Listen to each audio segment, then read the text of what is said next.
Chapter 7 share capital में topic है issue of shares for consideration other than cash. Other than cash means without cash for other consideration this shares are issued by company towards the consideration providers. तो यहाँ पे other than cash में हमारे पास चार अलग अलग option है, अलग अलग ट्रांजेक्शन है। सबसे पहले for purchase of an asset, यानी असेट के सामने शेयर्स दिए जाए, बिजनेस एक्वायर करते वक्त शेयर्स दिए जाए, इनकॉर्पोरेशन एक्सपेंसेस के लिए प्रमोटर्स को शेयर इशू किए जाए, अंडरराइटिंग कमीशन के लिए अंडरराइटर्स को शेयर इशू किए जाए। इस तरह से चार अलग अलग mode of payment for shares issue consideration other than cash में दिए जाते हैं।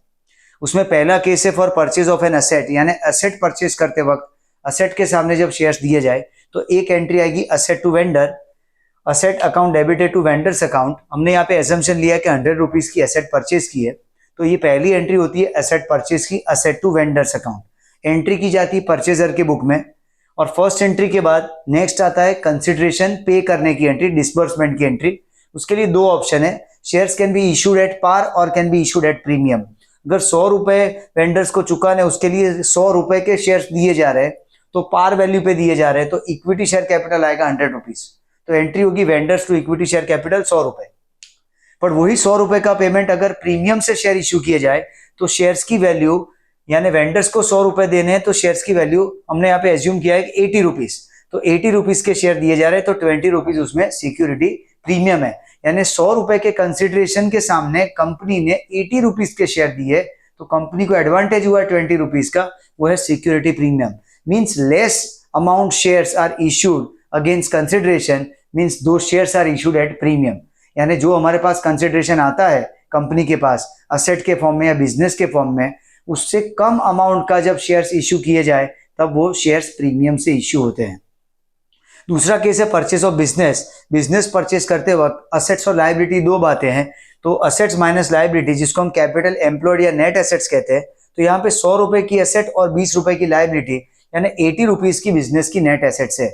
ऐसा कोई बिजनेस यहाँ पे एक्वायर किया जा रहा है, तो जो परचेजर की बुक में एंट्री होगी तो asset to liability to vendors, asset to liability to vendors. लेकिन हमेशा हमें परचेज कंसिडरेशन और नेट एसेट्स के डिफरेंस को समझना है।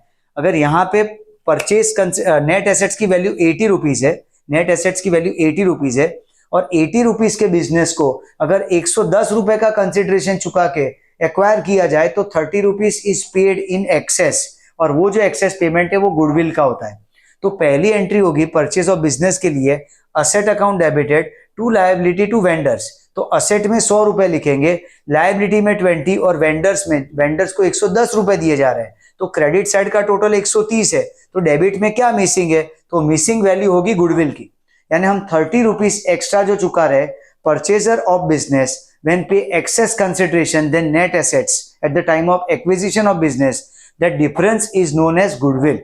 और अगर वही डिफरेंस बेनिफिट के फॉर्म में हो, यानी less amount paid compare to net assets, नेट एसेट्स से कम अमाउंट का परचेज कंसिडरेशन दिया जाए, तब जो बेनिफिट होता है परचेजर को उसे कैपिटल रिजर्व कहा जाता है। तो उसके लिए एंट्री हमने यहाँ पे एजम्पशन लिया है कि 80 रुपीज की नेट एसेट्स के सामने अगर 72 रुपीज का परचेज कंसिडरेशन है, तो असेट अकाउंट डेबिट से 100, to liability 20, and to vendors में लिखेंगे 72। तो क्रेडिट में 8 रुपीज का डिफरेंस आएगा, and that will be considered as capital reserve. Most important fact ये है कि परचेज ऑफ बिजनेस में गुडविल या कैपिटल रिजर्व दोनों में से कोई एक आइटम आ सकती है। अगर पार वैल्यू पे खरीदा है, यानी जितनी नेट एसेट्स है उतना ही परचेज कंसिडरेशन है, तो वो क्वेश्चन में गुडविल या कैपिटल रिजर्व नहीं आएगा। तो इस तरह से हमें गुडविल और कैपिटल रिजर्व के अमाउंट को समझना है, और उसके लिए कंपैरिजन होगी purchase consideration and net assets. नेट एसेट्स यानी बिजनेस की एक्चुअल वैल्यू, और परचेज कंसिडरेशन जो परचेजर ऑफ बिजनेस, जो परचेसिंग कंपनी है, वो जो वेंडर्स को जो चुका रहा है उसे कहा जाता है परचेज कंसिडरेशन। फिर कंसिडरेशन को पे करने की बात आ रही है। जैसे यहाँ पे हमने वेंडर्स को चुकाया था तो दो ऑप्शन था, vendors to equity share capital, vendors to equity share capital and to SPR, यानी पार एंड प्रीमियम। तो सेम यहाँ पे भी पार और प्रीमियम के ऑप्शन है, चाहे वो 110 पे करना हो कि 72 पे करना हो। तो 110 में भी vendors to equity share capital face value पे, और अगर प्रीमियम से दिया है, मान लीजिए 10 रुपए प्रीमियम है, यानी कि वेंडर्स को 110 रुपए पे करने थे, उसकी जगह हमने 100 रुपए के शेयर्स दिए, तो वहां पे 10 रुपीज का एसपीआर आएगा।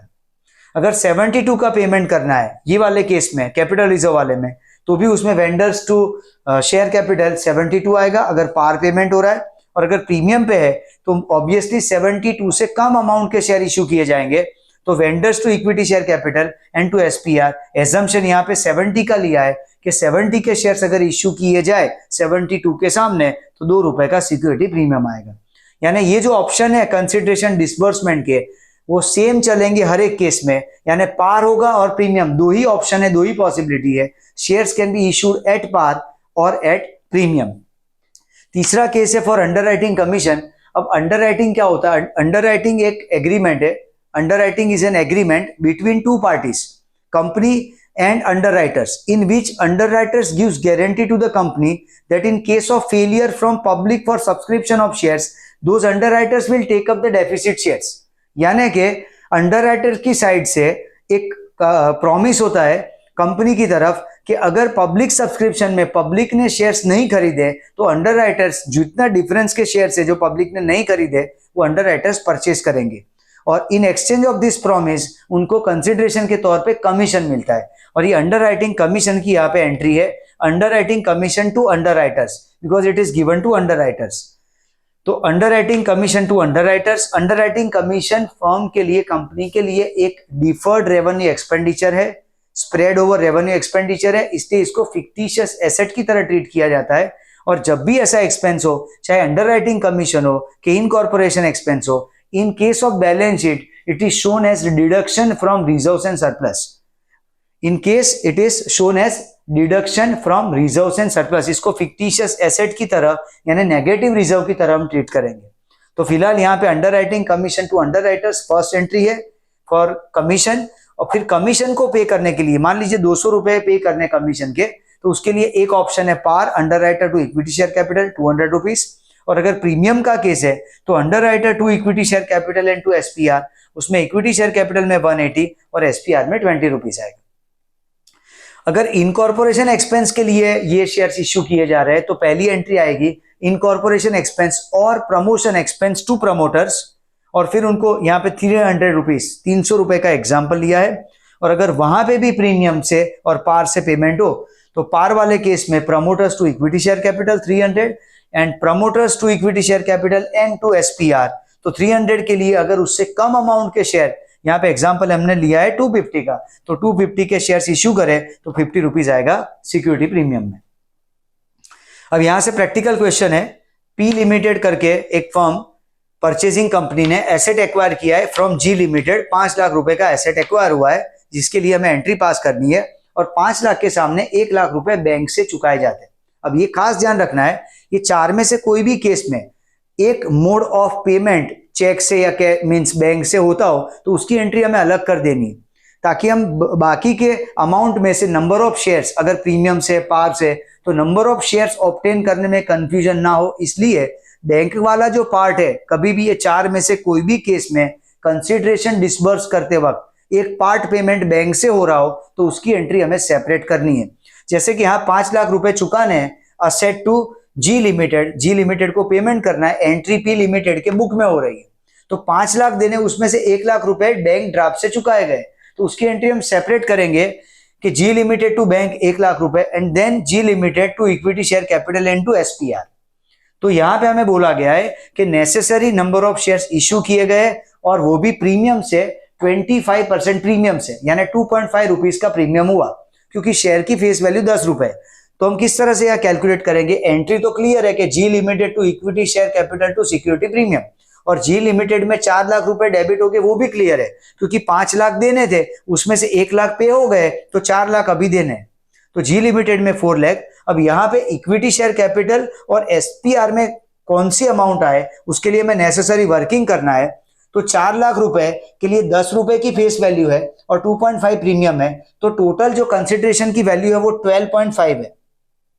तो 4 लाख जो पेएबल अमाउंट है उसको हम अगर परचेज कंसिडरेशन की वैल्यू से डिवाइड करें, 4 लाख डिवाइड बाय 12.5 करें, तो हमें नंबर ऑफ कंसिडरेशन यानी नंबर ऑफ शेयर्स मिलते हैं। तो नंबर ऑफ शेयर्स है यहाँ पे 32,000। अगेन 4 लाख डिवाइड बाय 12.5 करने से नंबर ऑफ शेयर्स मिलेंगे जो कि 32,000 शेयर्स है। इंटू 10 करने पे ये शेयर्स की फेस वैल्यू है 3,20,000 एंड इंटू 2.5 करने पे 80,000 आएगा प्रीमियम। तो मेन बात यह है कि 4 लाख रुपए देने हैं, पर यहाँ पे जो पार्टीशन करना है शेयर कैपिटल में और एसपीआर में, उसके लिए हमें इस तरह से नेसेसरी वर्किंग करना होगा। अगेन 10 रुपए का शेयर फेस वैल्यू, 2.5 का premium, total consideration value 12.5, amount payable is 4 lakh, 4 lakh is divided by 12.5. So number of consideration means number of shares. Number of shares is 32,000 into 10. So face value of shares is 3,20,000 and 32,000 into 2.5 is the amount of premium on that shares. उसके बाद next question में BT limited 2000 shares of 100 each issued to promoters for incorporation expense and 1000 shares are issued to underwriters for underwriting. तो उसके लिए incorporation expense to promoters पहली entry होती है, तो उसके लिए 2 लाख रुपए से एंट्री होगी incorporation expense to promoter and then promoters to equity share capital. Promoters to equity share capital, यहां पे हमने ये जो डिस्कशन किया था अंडरराइटिंग कमीशन और इनकॉर्पोरेशन एक्सपेंसेस का, इनकॉर्पोरेशन एक्सपेंसेस हमेशा प्रमोटर्स को चुकाया जाता है। तो incorporation expense to promoters 2 lakh and then shares are issued at face value of 100, 2000 shares are issued to promoters to equity share capital 2 lakh. Underwriting commission to underwriters 1 lakh and underwriters to equity share capital 1 lakh. Simple दो entry थी, ये third और fourth case की यहाँ पे। उसके बाद है सनफ्लावर लिमिटेड और उसमें बोला गया कि भास्कर लिमिटेड को परचेज कंसिडरेशन पे किया जा रहा है 15 लाख रुपए और पेमेंट हो रहा है 12 लाख इक्विटी शेयर कैपिटल से और बैलेंस चेक से। तो ये चेक वाली एंट्री हम अलग से करेंगे, यानी 3 लाख रुपए की एंट्री अलग से करेंगे। तो ये जो क्वेश्चन है वो एसेट और लायबिलिटी यानी पूरे बिजनेस को एक्वायर करने का है। तो अब यहाँ पे गुडविल या कैपिटल रिजर्व के चांसेस होंगे, इसलिए हम पहली एंट्री में क्या करेंगे, असेट्स का पूरा लिस्ट बनाएंगे और लायबिलिटीज लिखेंगे और उसके साथ लिखेंगे परचेज कंसिडरेशन। तो यहाँ पे प्लांट एंड मशीन लिया गया है 6 लाख रुपए का, बिल्डिंग है 4 लाख का, डेटर्स है 160, स्टॉक है 2 लाख एंड कैश है 3 लाख। ये सारी एसेट्स को हम डेबिट करेंगे। क्रेडिट होगा creditors 60,000 and to Bhaskar limited, Bhaskar को जो परचेज कंसिडरेशन पे करना है 15 लाख रुपए, वो यहाँ पे हम लिखेंगे। फिर हमें चेक करना है कि डिफरेंस कहाँ पे आ रहा है, डेबिट में कि क्रेडिट में। तो ये क्वेश्चन में डिफरेंस क्रेडिट में आ रहा है, यानी जो परचेज कंसिडरेशन है वो नेट एसेट से कम है। यहाँ पे नेट एसेट्स की वैल्यू 16 लाख रुपए, ये एसेट्स माइनस 60,000 की लायबिलिटी करे तो 16 लाख रुपए की बिजनेस की वैल्यू है, 15 लाख रुपए पे किए जा रहे हैं, तो 1 लाख रुपए का फायदा हुआ, 1 लाख रुपए का बेनिफिट है यहाँ पे परचेजर ऑफ द बिजनेस को, और वो 1 लाख रुपए आएगा कैपिटल रिजर्व में। तो हमें क्या करना है, assets to liabilities and to vendors, और वेंडर्स में परचेज कंसिडरेशन की अमाउंट हमेशा लिख देनी है। फिर डिफरेंस चेक करना है, अगर क्रेडिट में डिफरेंस आएगा तो वो कैपिटल रिजर्व है और डेबिट में डिफरेंस आए तो वो गुडविल है। यहाँ पे डिफरेंस क्रेडिट में था, इसलिए कैपिटल रिजर्व की अमाउंट आएगी 1 लाख रुपए। फिर भास्कर को 15 लाख के पेमेंट में से 3 लाख रुपए का पहले चेक से पेमेंट करना है, बैंक ड्राफ्ट से करना है। तो Bhaskar to bank 3 lakh rupees और बाकी के अमाउंट के लिए शेयर कैपिटल है, इसलिए Bhaskar account debited to equity share capital 12 lakh rupees. ये एक एक्स्ट्रा पार्ट लिया है हमने यहाँ पे, क्योंकि यहाँ पे हमें प्रीमियम का केस नहीं दिया था, इसलिए हमने यहाँ एक एजम्पशन किया है कि अगर 12 लाख रुपए जो भास्कर को बाकी की अमाउंट चुकानी है, उसके लिए जो शेयर्स दिए जा रहे हैं 100 रुपए वाला शेयर, वो 15% प्रीमियम से अगर दिया जाए, 15% प्रीमियम से, तो ये जो अमाउंट, ये जो एंट्री है वो कैसे दिखेगी यहाँ पे, तो भास्कर अकाउंट डेबिटेड, यहाँ पे 12 लाख चुकाने हैं to equity share capital and to SPR, जिसमें 100 रुपए की फेस वैल्यू है और 15 रुपए का प्रीमियम है। तो 115 से डिवाइड करेंगे तो यहाँ पे जो नंबर ऑफ कंसिडरेशन की वैल्यू आ रही है वो पॉइंट में आ रही है। बहुत ध्यान से समझना है, इस बात को याद रखना है कि जो नंबर ऑफ कंसिडरेशन है वो पॉइंट में आ रहा है। 10434.7 समथिंग कुछ नंबर ऑफ शेयर्स आ रहे हैं, तो हमें जो पॉइंट के बाद का पार्ट है वो छोड़ देना है। फ्रैक्शन में कभी शेयर्स नहीं दिए जा सकते, पार्ट में शेयर्स नहीं दिए जा सकते। शेयर्स फुल्ली यानी फुल्ली पेड ही होते हैं और होल नंबर ऑफ शेयर्स है, ये स्टॉक नहीं है कि कोई भी अमाउंट का अमाउंट दे सके। इसलिए यहाँ पे नंबर ऑफ शेयर्स 10434 यानी 10,434 शेयर इशू किए जाएंगे, 100 का एक है, इसलिए फेस वैल्यू आएगी 1043400। एसपीआर में 10434 इंटू 15 करने पे 1,56,510। और ये जो एक्स्ट्रा केस लिया था हमने स्पेशली इस बात को समझने के लिए कि जब पॉइंट में आ जाए कोई कैलकुलेशन में, तो पॉइंट के आगे का जो पार्ट हमने छोड़ दिया है नंबर ऑफ कंसिडरेशन में, उसके लिए हमें चेक से पेमेंट करना होगा। तो जो डिफरेंस की अमाउंट आएगी वो जो डिफरेंस की अमाउंट है वो बैंक से हम सेटल करेंगे, तो टू बैंक आएगा 90 रुपीज। अगेन 100 की फेस वैल्यू है, 15 रुपीज प्रीमियम है, टोटल 115 हुआ और अमाउंट पे करनी है 12 लाख। 12 लाख डिवाइड बाय 115 करने पे नंबर ऑफ कंसिडरेशन आएंगे, पर वो पॉइंट में आ रहे हैं, फ्रैक्शन में आ रहे हैं, इसलिए पॉइंट के बाद के अमाउंट छोड़ देंगे। 10434 number of shares, total number of shares allot करेंगे, इंटू 100 ये फेस वैल्यू, इंटू 15 ये प्रीमियम, और 12 लाख में जो कम पड़ेगा 90 रुपीज यहाँ पे वो चेक से चुकाया जाएगा, इसलिए आएगा टू बैंक। और ये जो पॉइंट में आने पे हम कैलकुलेशन कर रहे हैं, या जो पार्ट पेमेंट शेयर से कम अमाउंट, जितनी अमाउंट जो हम बैंक से चुका रहे हैं, वो चार में से किसी भी केस में हो सकता है। प्रोसीजरल स्टेप सेम इसी स्टाइल में अप्लाई करना है। उसके बाद नेक्स्ट क्वेश्चन है सनशाइन लिमिटेड और अनिल लिमिटेड का। 30,000 शेयर्स 100 का एक दिया जा रहा है। परचेजर जो है वो सनशाइन लिमिटेड है, अनिल के पास से बिजनेस एक्वायर कर रहा है। असेट्स और लायबिलिटी का मार्कअप करके दिया गया है। परचेज कंसिडरेशन यहाँ पे 3,30,000 शेयर है और 100 का एक, यानी 30 लाख रुपए का परचेज कंसिडरेशन है। तो पहले एंट्री समझते हैं।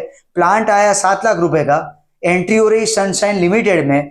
प्लांट आया 7 लाख का, land and building 12 lakh, stock आया 9 लाख का और क्रेडिटर है 2 लाख। डिफरेंस यहाँ पे 30 लाख रुपीज हम लिख रहे हैं, तो 4 लाख रुपए डेबिट में कम पड़ रहे हैं, यानी कि यहाँ पे बिजनेस की नेट एसेट्स की वैल्यू 26 लाख है।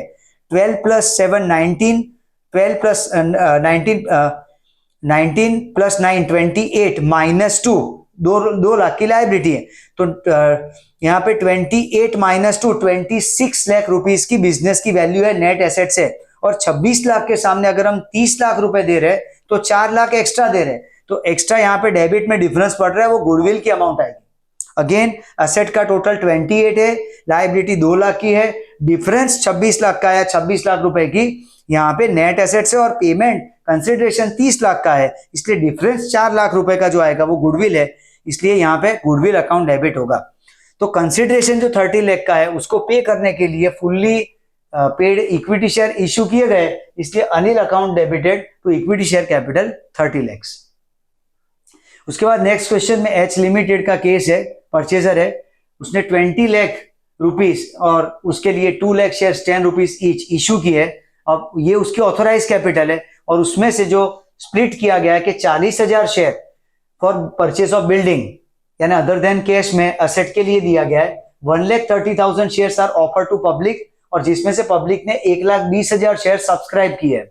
और यहाँ पे एप्लीकेशन एंड अलॉटमेंट 4 रुपए का है, क्योंकि हमें ऐसा बोला गया है कि एक डिफॉल्टर ने 6 रुपए जो कॉल हुए हैं, जो पब्लिक को 1,30,000 शेयर इश्यू किए हैं, उसमें जो 6 रुपए कॉल हुए उसमें से एक डिफॉल्टर ने 2 रुपए का कॉल नहीं भरा है, यानी फर्स्ट कॉल तक का स्टेज एटलीस्ट कॉल्ड अप हो चुका है, यानी वहां तक का स्टेज कंप्लीट हो चुका है। तो 2 रुपए का एक कॉल रिसीव नहीं हुआ है ऑन 5,000 शेयर्स, तो उसके लिए हमें नेसेसरी एंट्रीज पास करनी है। तो पहले बिल्डिंग टू वेंडर्स 40,000 शेयर 10 का एक बिल्डिंग के लिए इश्यू किया जा रहा है, तो 4 लाख रुपए बिल्डिंग का हुआ। Vendor to equity share capital ये कंसिडरेशन को पे कर रहे हैं 4 लाख रुपए। फिर फर्दर इश्यू किया जा रहा है, तो bank to equity share application and allot, public को ऑफर किए गए थे 1,30,000 शेयर्स, इसमें से एप्लीकेशन आई है 1,20,000 की, तो 1,20,000 इंटू 4, तो ये bank to ES appli and allot, यहाँ पे कंबाइन अकाउंट यूज करेंगे, क्योंकि हमारे पास वो 4 रुपए का कोई स्प्लिट करके अमाउंट नहीं है कि कितना एप्लीकेशन है कितना अलॉटमेंट है। तो एप्लीकेशन एंड अलॉटमेंट एक साथ 1,20,000 इंटू 4, सो 4,80,000। फिर ईएस एप्लीकेशन एंड अलॉट में 4,80,000 में से ट्रांसफर करेंगे कैपिटल में 4,80,000। उसके बाद फर्स्ट कॉल ड्यू करेंगे जो 2 रुपए का है, 1,20,000 शेयर्स पे 2 रुपीज का फर्स्ट कॉल 2,40,000, और उसमें से एक डिफॉल्टर ने जिसके नंबर ऑफ शेयर्स 5,000 है उसने वो कॉल नहीं भरा है, तो आउट ऑफ 2,40,000 सिर्फ 10,000 रुपए नहीं मिले, 5,000 इंटू 2 10,000 नहीं मिले, तो बाकी की अमाउंट जो रिसीव हुई है तो बैंक अकाउंट डेबिट होगा 2,30,000। इस फैक्ट को बैलेंस शीट में प्रेजेंट करना है, तो बैलेंस शीट का फॉर्मेट इक्विटी एंड लायबिलिटी, जिसमें first title share holders fund, उसमें share capital and reserve surplus, non current liability and current liabilities, assets में non current assets and current assets, non current में 2 part intangible and tangible assets. ये fix format है, जब भी balance sheet prepare करते हैं यही फॉर्मेट होता है। नोट्स टू अकाउंट्स में पहला शेयर कैपिटल के लिए नोट्स बनाएंगे, जिसमें ऑथोराइज कैपिटल है 2 लाख शेयर 10 का एक, यानी 20 लाख रुपए, इशूड कैपिटल है 1,70,000। खास समझना, इशूड कैपिटल 170 क्यों है, क्योंकि 40,000 के शेयर असेट के सामने और 130 पब्लिक को ऑफर किए थे, इसलिए issued capital is 1,70,000 shares of 10 each यानी 17 लाख। और उसके बाद सब्सक्राइब कैपिटल में पहला है subscribe and fully paid up, जिसमें 40,000 शेयर है 10 का एक यानी 4 लाख रुपए, and subscribe but not fully paid में 1,20,000 शेयर जिसपे 6 रुपए कॉल हुए यानी 7,20,000 की अमाउंट ड्यू हुई थी। उसमें से एक डिफॉल्टर 5,000 शेयर वाला जो होल्डर था उसने 2 रुपए का कॉल नहीं भरा है, यानी उससे 10,000 रुपए नहीं मिले, इसलिए 7,10,000 is subscribe capital, subscribe but not fully paid की अमाउंट है। इसको subscribe and fully paid 4 lakh के साथ ऐड करें, मर्ज करें, तो 11,10,000 जो हमारे पास फाइनल अमाउंट है वो सब्सक्राइब कैपिटल की अमाउंट है। इसको बैलेंस शीट में यहाँ प्रेजेंट करेंगे 11 लाख रुपीस शेयर कैपिटल के सामने। उसके बाद 4 लाख रुपए का हमने एसेट खरीदा है, तो यहाँ पे दूसरी एक वर्किंग नोट है नोट्स टू अकाउंट में टेंजिबल एसेट, और उसमें हमने बिल्डिंग खरीदा है 4 लाख रुपए का, तो टेंजिबल के सामने शो करेंगे 4 लाख रुपए। और फिर कैश एंड कैश इक्विवेलेंट में 4,80,000 पहले मिला था यहाँ पे एप्लीकेशन एंड अलॉटमेंट के स्टेज पे, और दूसरी बार में हमें मिला है 2,30,000, तो एडअप करके वो वैल्यू होती है 7,10,000, इसलिए कैश एंड कैश इक्विवेलेंट में अमाउंट आएगी 7,10,000 और टोटल ऑफ बैलेंस शीट आएगा 11,10,000। ये लास्ट क्वेश्चन में एफ लिमिटेड में ऑथोराइज कैपिटल है 1 लाख शेयर और 10 का एक है यानी 10 लाख रुपए की कैपिटल हुई। इनकॉर्पोरेशन एक्सपेंसेस 1,10,000 चुकाए जा रहे हैं, जिसके लिए 10,000 शेयर इशू किए जा रहे हैं एट 1 रुपी प्रीमियम। दूसरी बात है लैंड एंड बिल्डिंग खरीदा है डी लिमिटेड के पास से, जिसके लिए 4 लाख रुपए का पेमेंट किया जा रहा है, वो फेस वैल्यू पे 40,000 शेयर है और 10 का एक। तो पहले इनकॉर्पोरेशन एक्सपेंसेस टू प्रमोटर्स 1,10,000 और promoters to equity share capital and security premium reserve, क्योंकि हमें बोला गया है कि प्रमोटर्स को 10,000 शेयर दिए गए 1 रुपए प्रीमियम से, इसलिए यहाँ पे to equity share capital and to SPR आएगा 10,000। फिर लैंड एंड बिल्डिंग खरीदा गया है डी लिमिटेड के पास से, तो land building to D limited 4 lakh रुपए, और फिर वो पेमेंट करने के लिए D limited to equity share capital 4 lakh रुपए। फिर क्वेश्चन की इंफॉर्मेशन है कि remaining shares are issued to public. अब ऑथोराइज कैपिटल यहाँ पे 1 लाख शेयर से, जिसके 1 लाख शेयर से उसमें से 10,000 शेयर हमने इनकॉर्पोरेशन के लिए यूज किए, 40,000 शेयर हमने परचेज के लिए एसेट के लिए यूज किए, यानी 50,000 शेयर ऑलरेडी इश्यू हो चुके हैं, 1 लाख शेयर की ऑथोराइज कैपिटल है, तो रिमेनिंग शेयर्स 50,000 हुए, जिसको हम पब्लिक को इशू करेंगे। तो पहली एंट्री होगी bank to equity share and application and allotment, क्योंकि लमसम अमाउंट एक साथ रिसीव होगी। जब भी अमाउंट हम एक साथ रिसीव करते हैं, equity share application and allotment जैसा कंबाइन अकाउंट ओपन किया जाता है, तो bank to ES appli and allot 50,000 shares 10 rupees each 5 lakh rupees, and then this application amount is transfer to equity share capital, तो ES application and allot to equity share capital. We are asked to prepare balance sheet also in this question, तो balance sheet prepare होगी, उसमें equity and liability, share holders fund, share capital and reserve surplus, second title non current liabilities, current liabilities, second main title means after liability side, next major title is asset side, in assets first is non current assets and second is current assets. उसके बाद notes to accounts यहाँ पे हमने prepare किया है, 4 अलग अलग note बनाई गई है।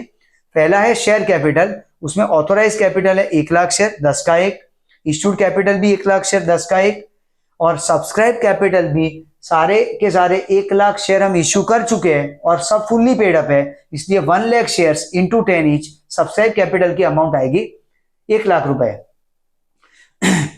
1 लाख शेयर इंटू 10 रुपीज यानी 10 लाख रुपए, तो सब्सक्राइब कैपिटल की अमाउंट भी 10 लाख रुपए है, ऑथोराइज 10 लाख है, इश्यूड 10 लाख है और सब्सक्राइब भी 10 लाख है, तो 10 लाख रुपए यहाँ पे शो करेंगे शेयर कैपिटल के सामने। मोस्ट इंपॉर्टेंट पार्ट जो है यहाँ पे नोट में वो है रिजर्व्स एंड सरप्लस को समझना है।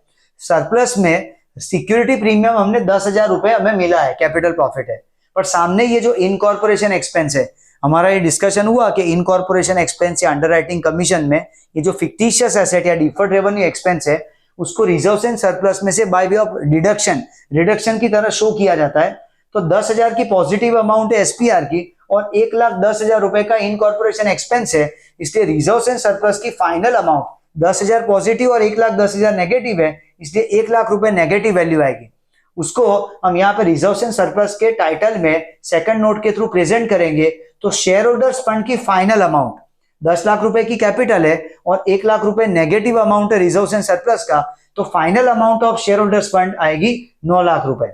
उसके बाद दो एसेट्स हैं यहाँ पे, एक tangible assets land and building जो फिक्स एसेट खरीदा है 4 लाख का, वो प्रेजेंट करेंगे, और कैश एंड कैश इक्विवेलेंट यानी जो हमने बैंक से अमाउंट रिकवर किया पब्लिक के पास से in case of those remaining shares, उसका 5 लाख रुपए, तो ये दोनों शो करेंगे यहाँ पे। नॉन करंट एसेट्स में अमाउंट आएगी नोट 3 के हिसाब से, लैंड एंड बिल्डिंग है जो टेंजिबल एसेट है 4 लाख रुपए, और दूसरा आएगा करंट एसेट में कैश एंड कैश इक्विवेलेंट में 5 लाख रुपए नोट नंबर 4 के हिसाब से।